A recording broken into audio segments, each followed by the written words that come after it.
Folks, welcome back to the show. For our final conversation, I wanted to talk to a sister who is doing her part to making sure that the next generation stays connected to the great work, history, and legacy and struggle of the past generation. I'm going to be checking in with Sister Kim Poole, who is an activist, a soul fusion singer, and she's doing a phenomenal job as she's doing her part with the Teaching Artists Initiative, the Teaching Artists Institute, that was founded in 2015, where they're using art as a tool for community development.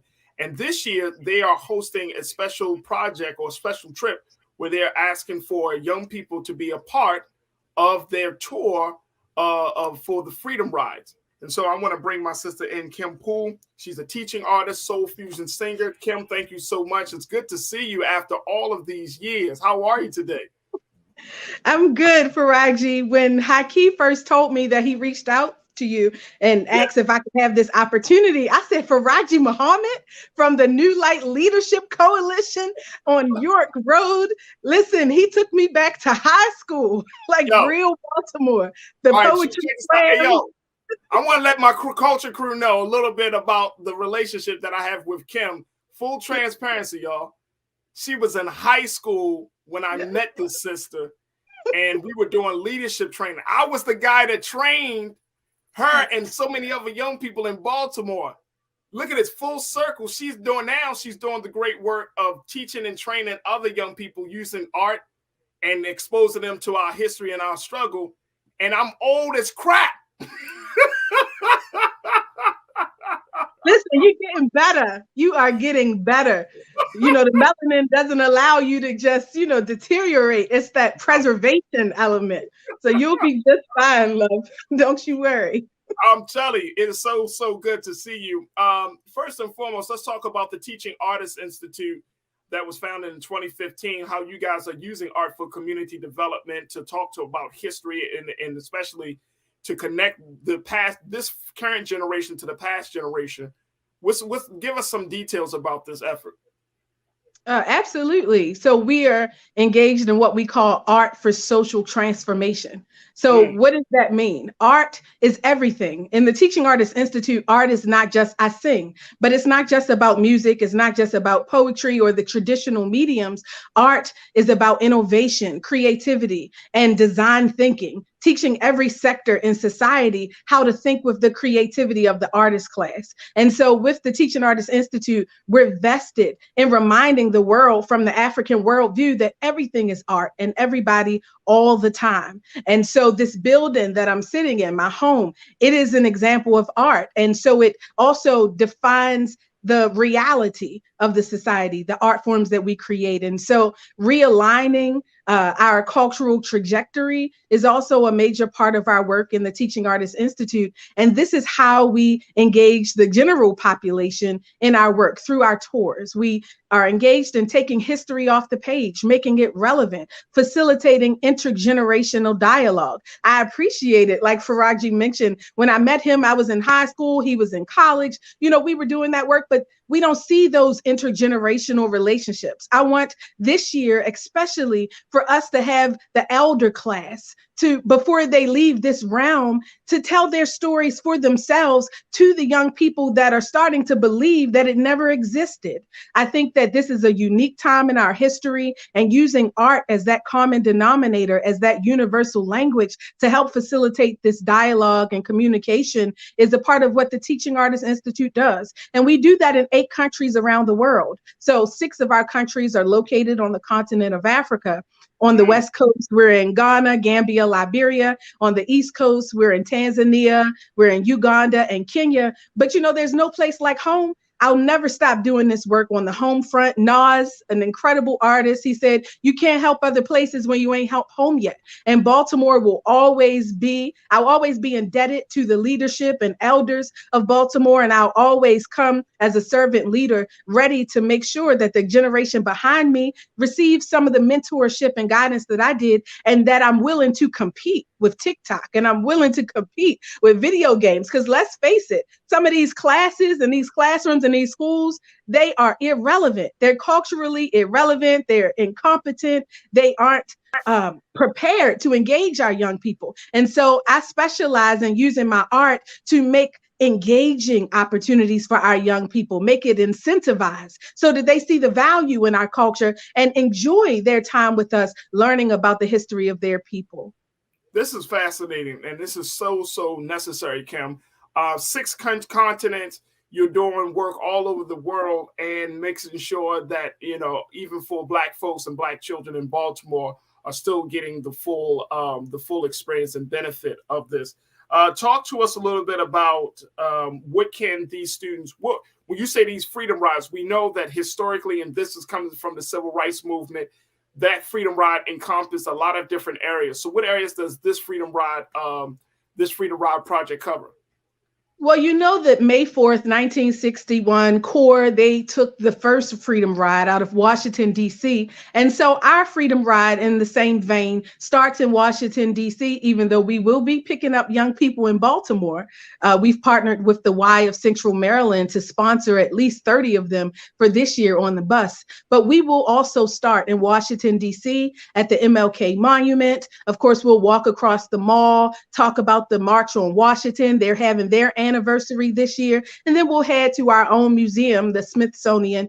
From there, we go into Farmville, Virginia. We're talking about Barbara Johns. She was one of the cases that were used to support or to take the Brown versus Board of Education case to the Supreme Court. It was just a young girl, 16 years old, tired of dilapidated conditions in her high school. She had an opportunity for exposure, saw how nicely other high schools, you know, their facilities and their instruction and their materials. And she came back to her own high school and said, listen, we need to do something about the conditions that they're giving us. And they walked out. That empowers our young people to let them know, listen, you're not the future, you're the now. It's time for you to do something about your conditions, work in partnership with us. Tell us what you need in order to facilitate the change that we need. We hate to put this responsibility on your shoulders, but we're using history to show you that this is what you're supposed to do. You're supposed to use the entitlement that you have. You're supposed to use, you know, the youthfulness, that energy to change your environment. That's your responsibility, not just later, but now. Let us know how we can assist you in that.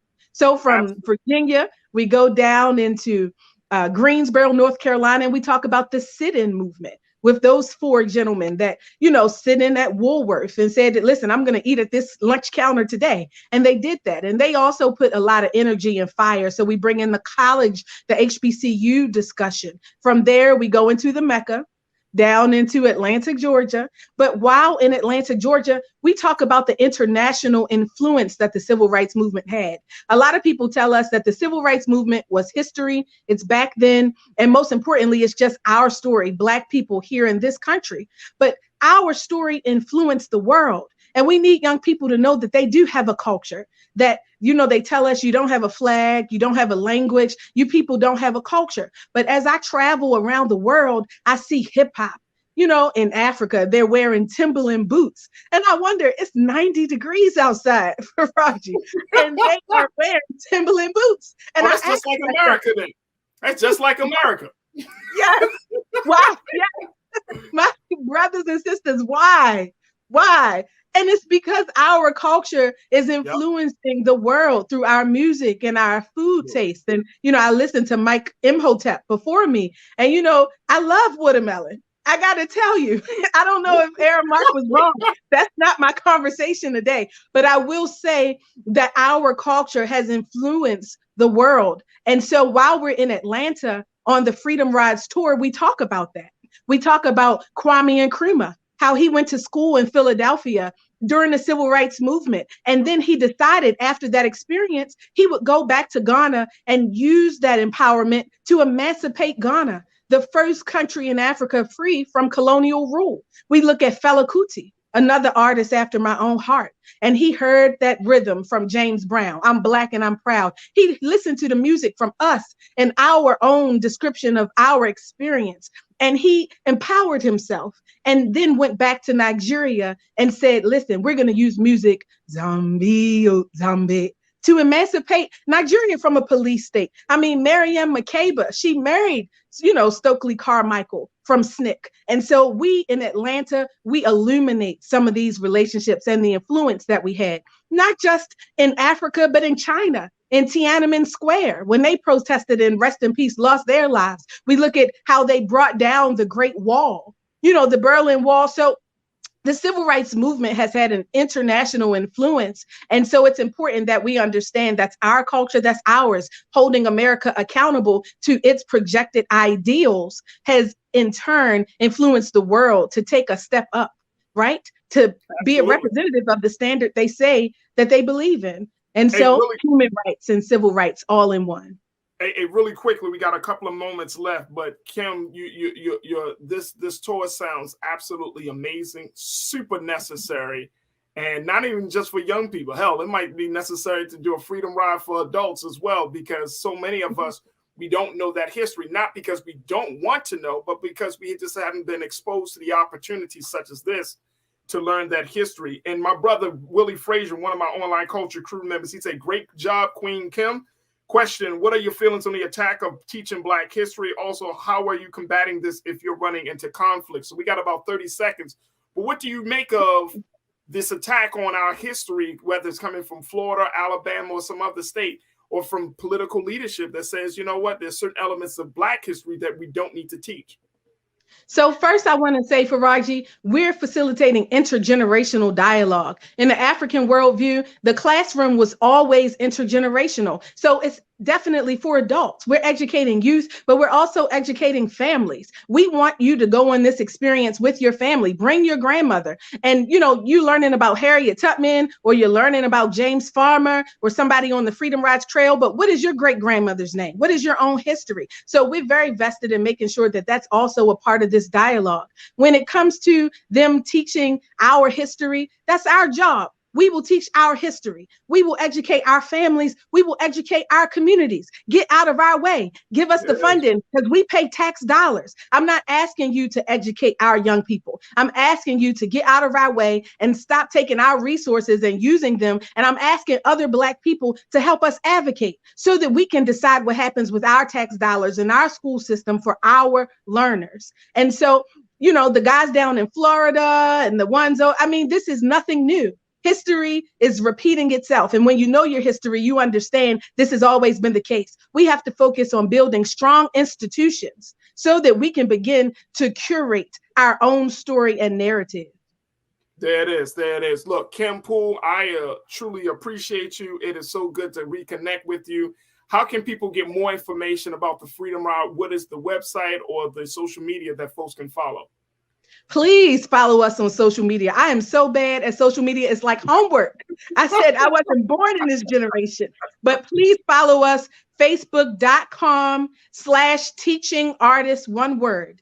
Facebook.com/teaching artists, one word. And I know Facebook is for old people now, but if you have a business, please like us from your business page.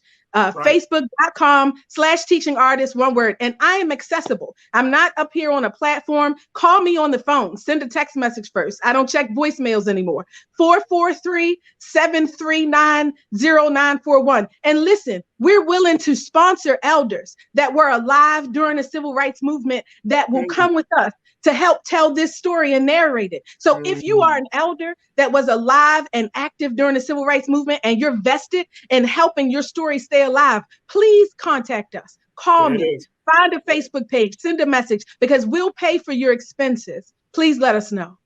Kim Poole, thank you so much for coming on the show. We got to bring you back, Kim, because you sound like you got a lot more to say, and we certainly want to provide a space and a platform for you. So Kim Poole, thank you so much. Checking in from the Teaching Artists Institute, one of the great founders of this fantastic program that is teaching the next generation about our struggle. Kim, thank you so much for being